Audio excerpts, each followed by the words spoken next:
Welcome everyone to Meet the Author's Christmas Extravaganza with Headline Books.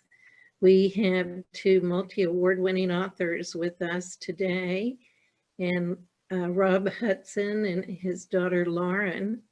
And Lauren is also a two-time Independent Author of the Year.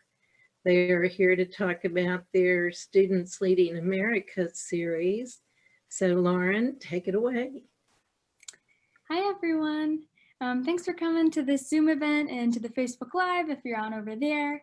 We're really excited to talk to you today about our series, the Students Leading America series, a little bit about me, and then I'll hand it over to my dad so he can introduce himself. I'm a junior right now at the University of Kentucky. I'm studying neuroscience and biology on the pre-med track. I am an avid reader and an avid writer. I'm also the author of a young adult fantasy series called the Ascension series. I work on cancer research at UK and have authored several medical journals. In my free time, like I said, I like to read, do puzzles, follow up on any Disney news. I'm a big Disney gal. So we're really excited to talk to you today. And I'm Rob Hudson. I'm a labor and employment lawyer with Frost Brown Todd.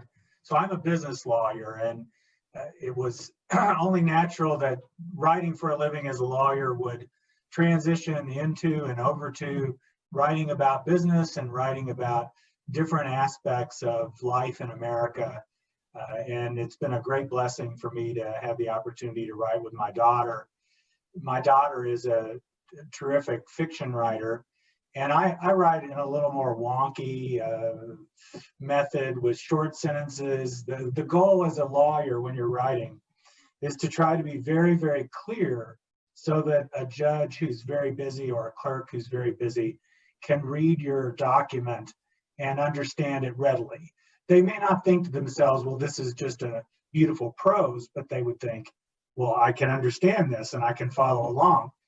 And what we hope to do is take Lauren's ability to write great fiction and my ability to communicate clearly in a way that's easy for a teenager to follow and understand.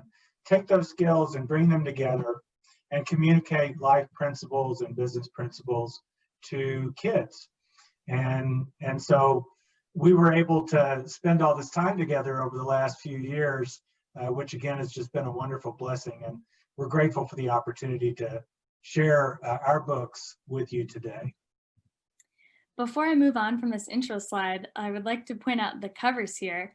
First off, the cover art was done by Kevin Kelly, who's an artist in Cincinnati, or Covington, I believe. And I would like to point out the difference in these two novels. This first one was published when I was in 8th grade. So, you know, I'm 14, 15 here. My dad has the mustache. This second one was published last year. I'm now, you know, I was 19 in this picture, no more mustache. So I like to think we grew up nicely in between these two covers. Yeah, go ahead, Lauren. Oh, no, I go ahead. think that, yes, this picture is of Lauren and me on Fox and Friends. And you know, when the book Our Best Tomorrow first came out, it garnered a lot of interest nationally, and it ended up going into dozens and dozens of schools in Kentucky and West Virginia and Texas. And so to have a message about free enterprise and business come into public schools and to have the ability to travel to New York City with my daughter, it just meant the world. And you know, the people at Fox were terrific to us, very, very generous. They understood that this wasn't necessarily, you know, Lauren at the time was 13, and although I had some media experience, being on Fox was kind of a step up. And so there we are on Fox News talking about Our Best Tomorrow, students teaching capitalism to America. This is a snapshot of some of the media that we did for the second book in the series, It Can Be Done, Students Leading an Exceptional America. This one was from the Blaze Television Network, and it was actually a virtual experience pre-COVID, I think. So it's interesting that it was virtual, but we had a great time zooming into their show and talking about our second book, It Can Be Done. Well, and to add, if we can go back for a moment, Yeah. The breakdown on these two books in the series thus far is that the first book focuses primarily on free enterprise. But if you're telling a story about free enterprise, then that's wrapped up in hopes and dreams and life. I mean, it's not going to be a dry book about business. It's about, it's about the American dream.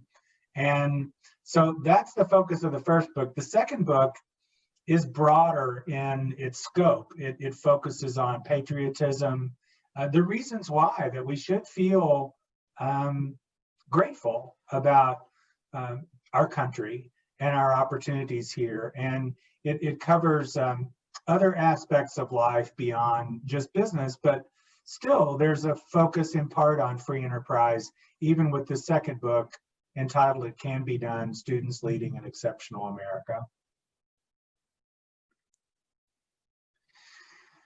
So when Lauren and I started this, excuse me, this was a goal-oriented undertaking. And Lauren was 13 when it started. And the gist of how this came about is I had written a book. I had an opportunity to a leadership post with our local chamber. And as a result of that experience, I wrote a book about what it was like to lead a free enterprise-based organization. And it was around the time of the Great Recession. And it occurred to me as I was writing the first book that we could take these principles and teach them to teenagers and maybe help avoid a lot of confusion about business owners and entrepreneurs that's out there. And so this was always a goal-oriented undertaking, and that made it special, in addition to the fact that it was father-daughter, that we could reach young people with a very, very positive message. So the idea is to help a young person make sense out of the world when you're looking at the broader issues of It Can Be Done, and then the business issues of Our Best Tomorrow. Help a young person engage in critical thinking so that they may hear a message, but there are certain touchstones against which they'll filter or measure that message to try to find some really productive common ground. And then part of the goal is, again, the opportunity for me as a father to spend time with my daughter in this way. And to, before we move on to the next slide, I have to say, part of my goal was to just be able to make sure that Lauren understood her opportunities, just like I did when I was growing up. And instead of sitting down and having a 2-hour conversation about free enterprise or about why our country is exceptional, Lauren and I got to write books together about them. And so it was all about being grateful and to help young people learn from good examples that Lauren has written in the books, the good examples of the different characters. So overall, the Students Leading America series is about that particular goal-oriented undertaking. So within those goals that we set for ourselves, we also went into individual reader goals that we wanted the readers to come away with something. As this is a teaching book that couples fiction to gather their interest, we wanted them to come to finish the book having felt like they learned something. And so with Our Best Tomorrow in particular, the first thing I wanted to do, and this was mostly me with my fiction stories, was to draw the reader in. I didn't want them to pick up this book and say, oh my gosh, it's about capitalism, so boring, I'm not going to read it. I wanted them to pick it up, maybe be a little apprehensive, that would be understandable. And then I wanted them to start reading and get drawn into the story. And I wanted them to learn. And once they were drawn into the story, then they could read the teaching points, which were mostly my dad's doing, that helped them understand how they could fit into our world. Where is their place? What can they do within our economy, within our financial system in the country? And then most importantly, and this is so important, we wanted to remind them to always dream big. They always say that in America, anything is possible if you work hard. And we wanted the reader to understand what it takes to be successful, to understand that they do need to put in that work. And if they put in that work, they can accomplish those dreams. They don't need to stifle their dreams. They just need to put in the work in order to accomplish them.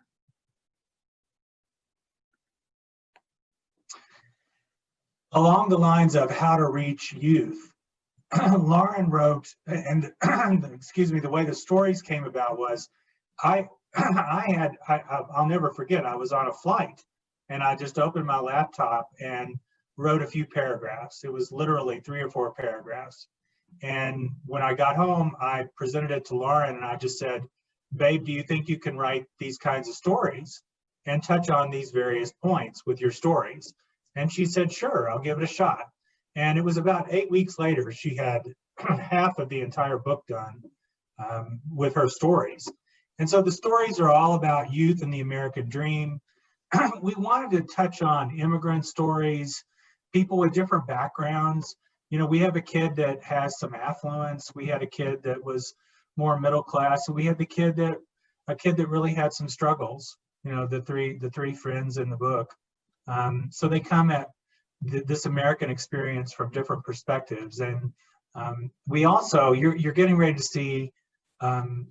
see a lot of illustrations for the book, and this was a family affair. My father is an artist and a business person, and so naturally he was passionate about the idea of teaching kids about free enterprise, and he lent his artist skills to the illustrations in this book and in the book It Can Be Done. And so it was kind of nice. You know, we actually even had book signings where Grandpa was there, Dad was there, and Lauren was there, and that's special. So yeah, How to Reach Youth with stories about the American dream.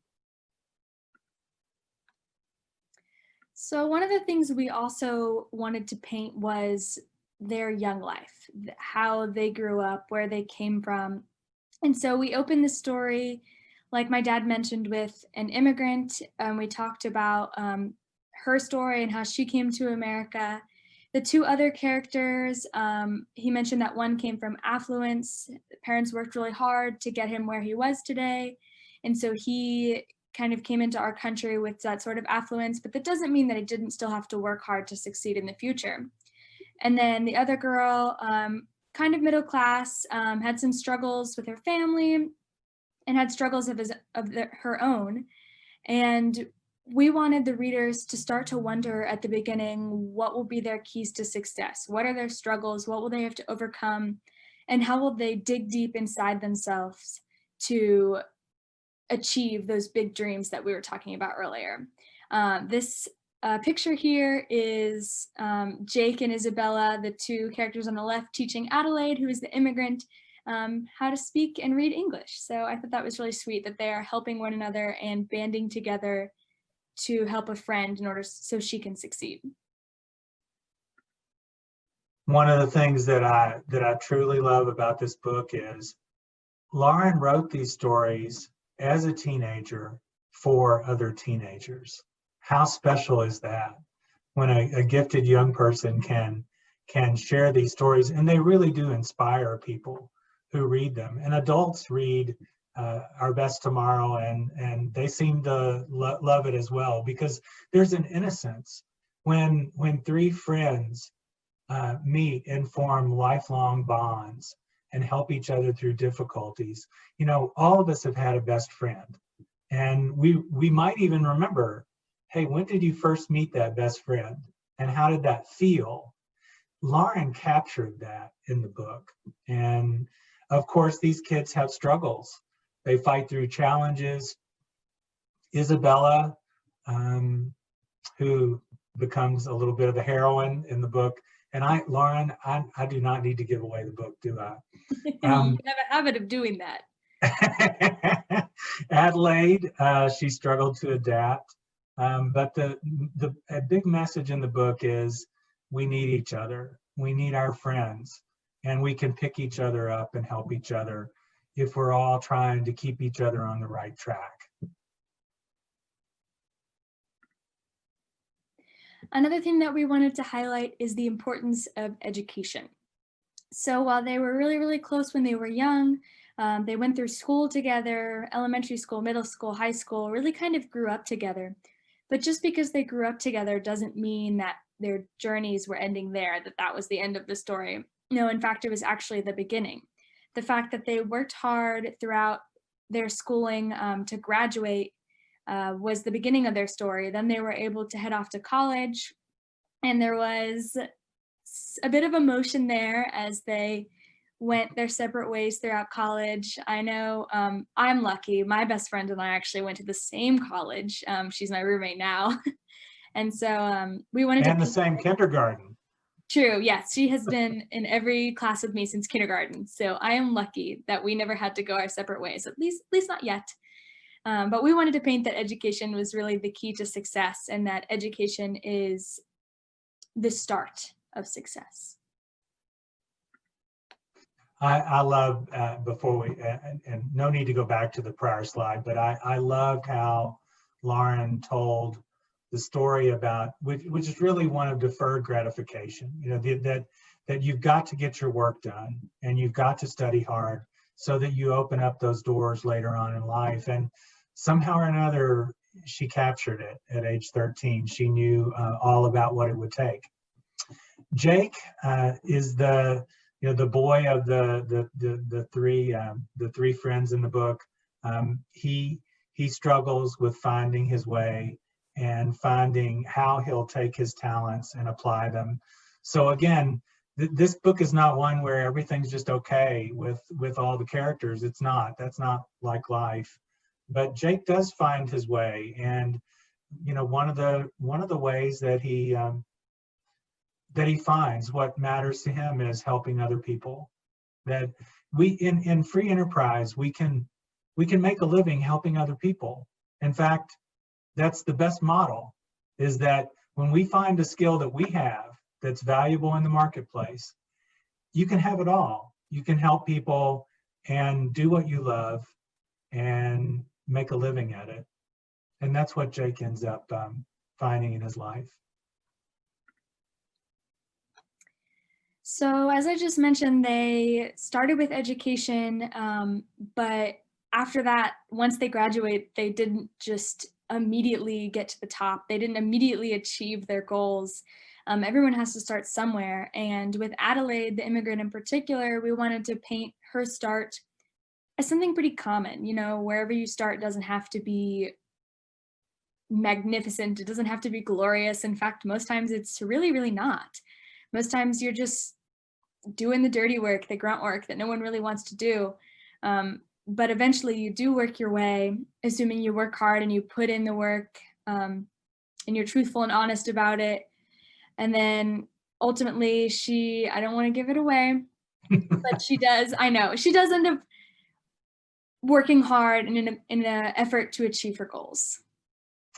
Well, and before we go on, you know, Lauren and I have, since Our Best Tomorrow came out, we try once a year to do something with literature. And that's either Lauren has a book and I help her with it a little bit, or we write a play, or we write a movie script or a television script, or we write a book together. And so when we wrote the play for Our Best Tomorrow, I think that Adelaide was she led the scene that was most enjoyable for the attendees. It was fashion show. Adelaide brought her friends to New York, and they helped her with a big fashion show event. I know the young actors and actresses in the play loved fashion show, and you could really see the energy. So please forgive me, I wanted to share that little part of my journey when Lauren was involved in casting the play that she wrote. And Lauren is formerly quite a thespian. Not so much now that she's studying neuroscience and she's a nerd at the University of Kentucky, but back in the day, she could really act. So next. Who knows where we'll end up? Success is truly for everyone in America who seeks education, works hard, and makes good decisions. And I know that people come at their views of this country from different perspectives and different experiences, but in our family, from day one, it's our goal to make sure that everyone knows they can succeed. And they learn that by spending time with their parents and grandparents and hearing stories where people started with very little and they achieved. And so this illustration here is one of my favorites from Bob Hudson, and it probably gives away a little bit too. So, so next. In true Hudson fashion, it gives a little bit of it away. Yeah, that's right. We can't help ourselves. We love what we do. So, to go into a little bit of the teaching points that are talked about. So we just kind of talked about the stories, and now we're going to talk a little bit about some of the teaching points. To start, I want to kind of paint a picture of what capitalism truly is. I know it gets this bad rep as a college student who has social media accounts. Capitalism, I'm truly aware that capitalism is a bad word. People are afraid of it. Nobody wants to say it. And it's painted as this horrible thing. But this first point kind of touches as to what capitalism is, what it is intended to be, and how we paint it in the book. That it creates jobs, helps fund our government, funds charity, and ultimately it provides hope. So it's not, this dirty word. It's actually something that shows that if people work hard and they do their best in this country, they really can provide hope for not only them, but the people around them also. They're able to take their success and help other people when they're struggling through charity. The second point, it can help us improve as people. It involves providing things people want or need. So the example I always use is the iPhone. iPhones are a product of capitalism. The CEO of Apple, thought of this, the inventor of the Apple phone thought of this, and it was something that people could use, something that people wanted or that they needed, and that was a product of capitalism. And then additionally, we need taxes and regulations. As a country, the United States is a really big country. Taxes are a necessity. They help fund the government. They help fund, our roads, our bridges, which Cincinnati is in desperate need of. But they can go too far. They can take away opportunities. Just as with everything else, there is a fine line there. There can be too little, there can be too much, and it's all about finding that perfect middle ground that is oh so hard to find.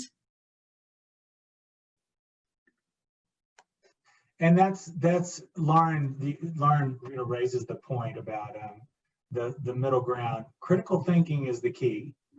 Our best tomorrow doesn't tell a young person how to think, but it tells a young person, hey, if you're hearing that 80% of someone's income is being taken by the government, that might discourage that person from working hard and earning and supporting their family in a more direct way. So these are this critical thinking framework, I think, is crucial to the book. The book touches on a number of other basic principles, with the modern concerns about competing against one another, and is competition, can it be really unpleasant? Well, whether we like competition or not, we have to compete. We just do. We compete for our first job. We compete for lots of things in life, so why not embrace it? We take the position in the book that capitalism and free markets really can unify people around the right rules, around good rules for how an economy will work. And some of these rules are get a good education, work hard, make responsible decisions, and again, that's a path for success. Capitalism and freedom can empower people. And I know that in my life, if I hadn't been sort of forced or pressed to develop talents and skills and find a way in the business world, I would have missed out on a lot of fun. And I don't think I would have been as good a father. I don't think I would have been as good a coach, as good a teacher, what I've needed to be. And a lot of that came from competition and pressing forward in a free enterprise society. So now we're going to transition a little bit to It Can Be Done, which is the second book in the series. So our overarching goals, we said we're goal-oriented writers. I wanted to tell a captivating story inspired by true characters that teaches about life. So the true characters in this story are my grandparents. I sat down with them when we thought of this idea and gathered their stories. I wanted to know everything about how they had grown up, what they had done to get where they are today. And I wanted to tell their story in a way that, was honoring them and was doing good for their story while also making it interesting. So ultimately I had to make a few tweaks to the story, but I know that they are still proud of it. And we also wanted to have a story that points to like qualities and behaviors which works. So we have, hard work, education, honesty, things like that that really help the reader succeed and help them follow their dreams. And similar to Our Best Tomorrow, we wanted them to dream big. We wanted the reader to think about what they could do if they take on these qualities, if they pursue this path, if they really work hard and do what they need to do to accomplish that dream. And part of this it comes from a lot of our family experiences where, and Lauren can tell you, we don't spend a lot of time talking about how things won't work and how we can't solve a problem. We spend our time, we enjoy our free time, but we also like to get things done. And so the books are oriented around that kind of positivity. And that's very, very important to us as a family. And I think it's the best path for success and happiness. We wanted to inspire people with Lauren's Granny and Grandpa's story. Now, again, these stories are inspired by Granny and Grandpa. It's not strictly Granny and Grandpa's story. But once again, my dad came forth and completed illustrations for this book. And you see just a couple of them here. On the left, that's literally my father and mother when they were married, and they're still married, and they're wonderful. And the photo, or the illustration on the right, is my mother being taken to a country church by her grandmother.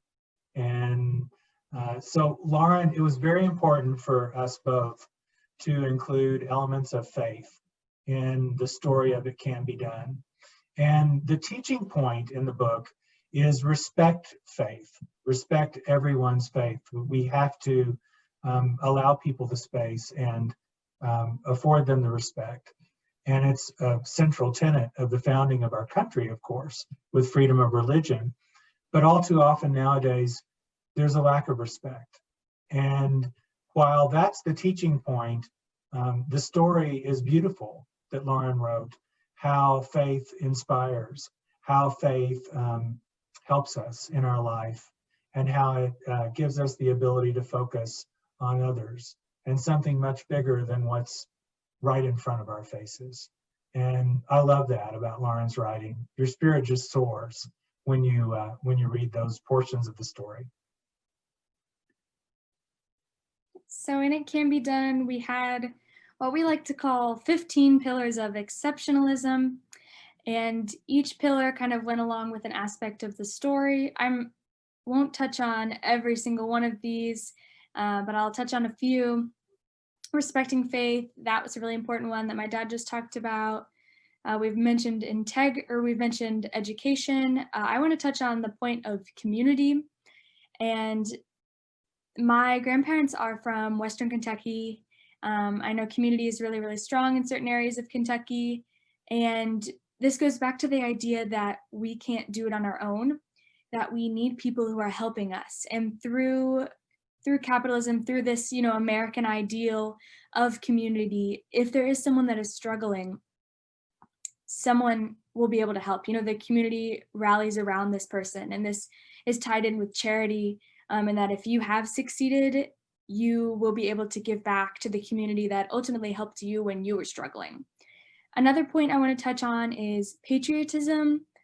This is another kind of thing that has become a kind of a dirty word. I don't know quite when it became mainstream to not be proud of the country that we're from. And I know, yes, America has its struggles like any other country it does.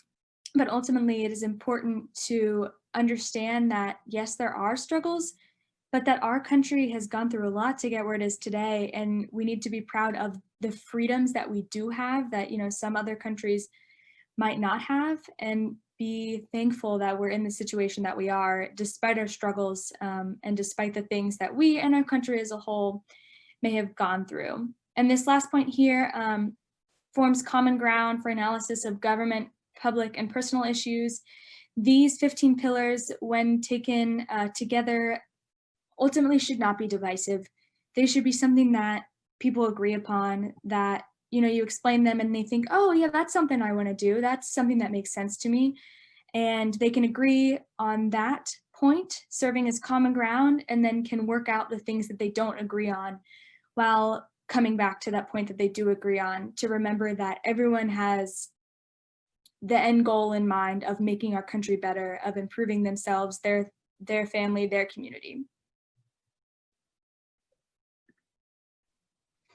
I love that when Lauren tells the stories of community, she's really talking in the book about things that happened in my hometown of Owensboro many years ago, when people decided that it's unacceptable when a child can't afford eyeglasses. It's unacceptable if people in our city don't have enough to eat. And these people came together and they just tackled problems. They wrestled them to the ground. They were forceful people for good. And those stories that Lauren tells are, to me, very special. It can be done as country focused. We actually talk in the book about how here's what a kid needs to know, a young person needs to know, and maybe some adults would think about some of these qualities or revisit some of these qualities that we mentioned. But we after we do that, we talk about, okay, we have 15 pillars, but what if everyone in the country, were committed to these 15 pillars? And how is our country doing with respect to the 15 pillars? Are we missing the mark? Are we hitting the mark? What would things be like if we could have that kind of a culture where we really do place a great emphasis on work ethic, and we really do place a great emphasis on community and charity? And I'd argue that we do, by and large, in this country, but it's important to inspire the reader to look beyond self to the country and society as a whole. And again, we return to the dream big idea, which is really a central tenet of what Lauren and I write about together. So, shameless plug here for my other series. We just talked about the Students Leading America series, Our Best Tomorrow and It Can Be Done. But as I mentioned, I wrote the fiction sections, and I also write a young adult fantasy novel called the Ascension series. This book here is the third book in the series, so if you're interested, The Ascension is the first one. Makes a great Christmas gift for a young reader or writer in your life, as do the books that we just talked about. Next for us, we have finished most of the work on 3 shorter books, which are partly related to columns that we wrote for a local newspaper over the course of a couple of years. And this is bringing together positive messages, messages about freedom, and messages about religion, and providing, you know, a 2.5-page message or a 3 or 4-page message, so that it's easy for a younger reader to, you know, to pick it up and read message 1 and take away something that's useful. And I know this is the draft cover art and initial draft at titles. All of this is going to require more work. And the third book, the Judeo-Christian or religious, the new title is Religious Messages. That book, Lauren and I are going to need to find some time this summer to work on it. You know, COVID has kind of set us back on some of this, because Lauren was supposed to do her book tour for the Redemption this summer, and it didn't happen. So she's going to do that hopefully when we get our vaccine and we're back to more normalcy with book signings. And then it looks like dinner table discussions will have to wait a little while, and that's okay. But dinner table discussions, the title was my idea, because that's what we used to do back in the day. We would have discussions. When you got home, you would sit down at the table and you would, you know, you'd be asked about your day, and you'd be asked what you thought about things, and you would sure enough hear what other people thought about things. And that was very formative. So we returned to some of that with dinner table discussions. So thank you for your interest and support. Be happy to answer any questions that people have. But before we go there, all thanks to Headline Books and Kathy Tietz and the Headline Books family for, you know, taking a chance on us. And, you know, the father-daughter team with the 13-year-old writing stories, I'm not sure every publisher would have shown the passion and interest that Headline Books did. And so, you know we don't do this alone, and we're just very, very, very grateful for these opportunities. Thank you, Rob and Laura. Lauren, you know, a publisher looks at content, not age. So, you all brought great content, and I think these books are so important. And I know that currently there is a lot of talk in the country about socialism versus capitalism. And I did see a man on the street interview, it's been a few months ago, with a young adult, and they asked what they thought about socialism. And she said she thought it was great because she really likes social media.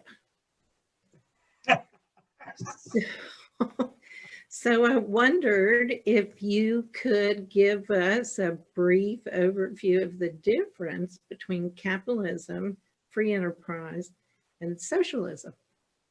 Well, I'll take a stab at it, or for the first stab at it. As I look at socialism, it involves a government deciding a lot of society's issues, such as how much someone would be paid for work, and what types of products can be made and how they can be made. And so when a government decides that, you've only got a few people who are making decisions for everybody.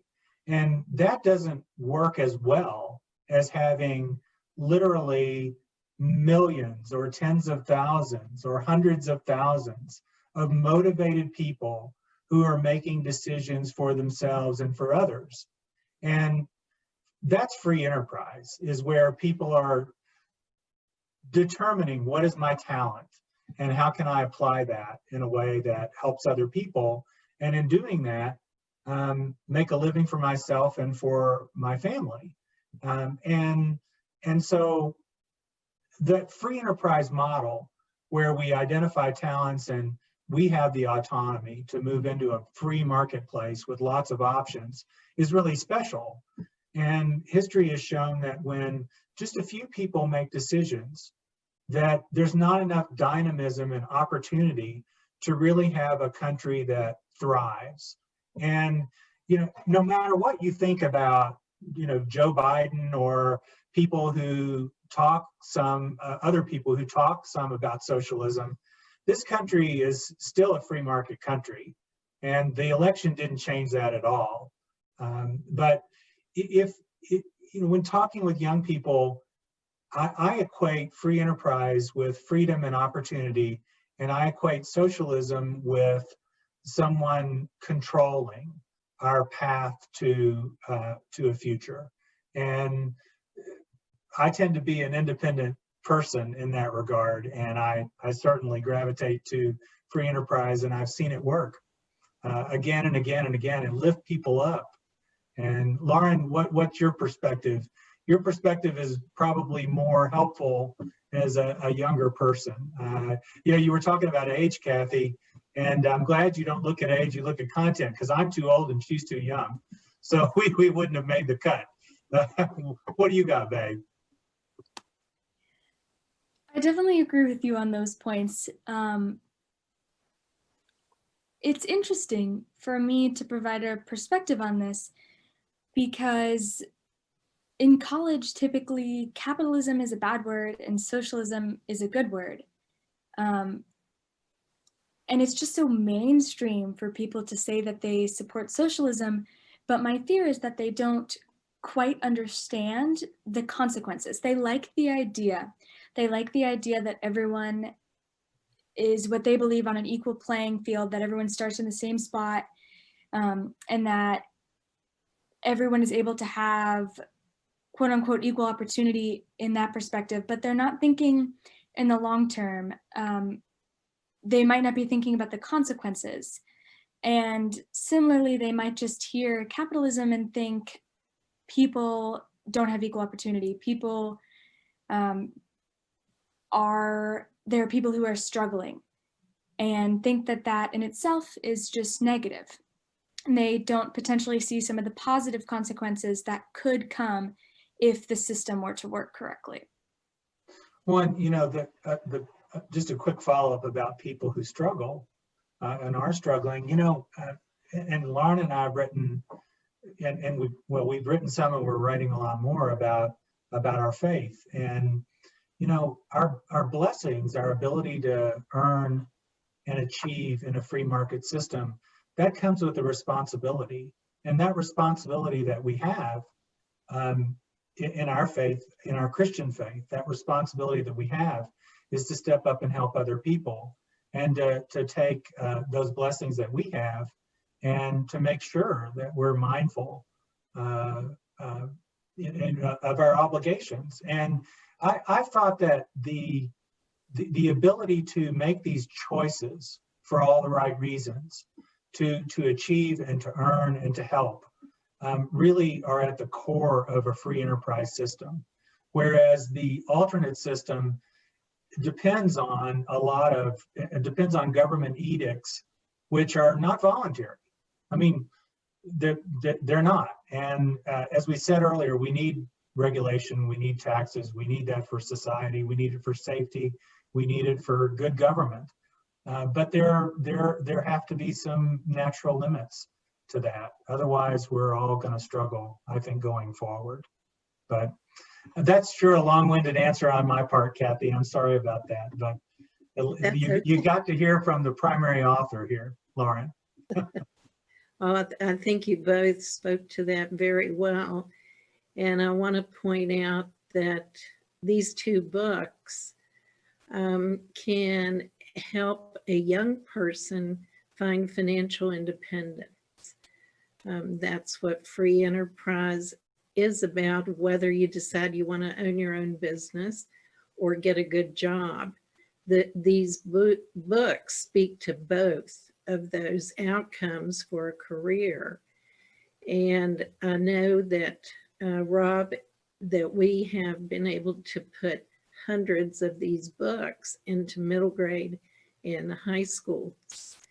And the kids are getting knowledge is power, and I think you covered that very well in your presentation.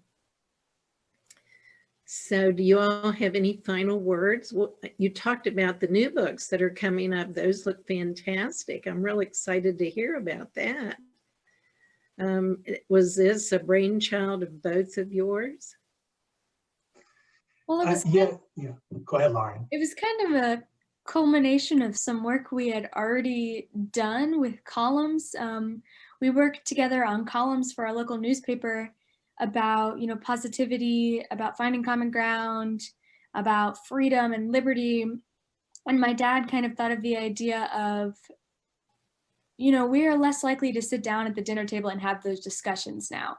He said that when he grew up, he was always at the dinner table with his family and they would have those discussions, but fewer and fewer families are sitting down at the dinner table and talking about those sort of topics. If they are sitting down at the dinner table, they're probably not talking about that. And so we wanted to make the messages that we believe are so important available and easily accessible for those students and for everyone. I love Lauren's emphasis on common ground. We have to, as a people, we have to have some common ground. I mean, we can't just be a bunch of people living in the same geographic area. We have to agree on some things. We have to agree that, for example, our system should be one that encourages work. I mean, that's something that we should all agree on. So our writing as a team focuses on things that everyone should be able to share. I get that you can never get everyone to agree, but most people should be able to share these things. And it's just been a high privilege to be able to write about this subject matter that we love and to pass on some of the things that we've learned. Do you think that the last 6 or 8 months that have forced families to have quality family time, whether they chose it or not, I'm sure there's been a lot more conversation over the last few months on work and the future. And I think through your books that it gives everybody a bright future. And I'd like for everybody to know that they can get autographed books on the headlinebooks.com. They're also available on Amazon. And I want to thank you both very much for coming on and sharing these books with you. And I hope to have you back with your new books. Well, thank you. And for all of the viewers, they really need to reach out to Headline Books to get copies of these books that are autographed by Lauren, because her signature may actually be worth something someday. I have no doubt. Well, thank you. Thank our viewers on Facebook. And for the people in the Zoom room, we will have additional programming this week. Children's books, novels, nonfiction, UFOs. We kind of cover the gambit here. So thank you for joining our Meet the Authors Christmas extravaganza, and I hope that you will join us soon. Bye-bye. Thank you. And Lauren Hudson, I love you. I love you too. Have a good night. Bye-bye.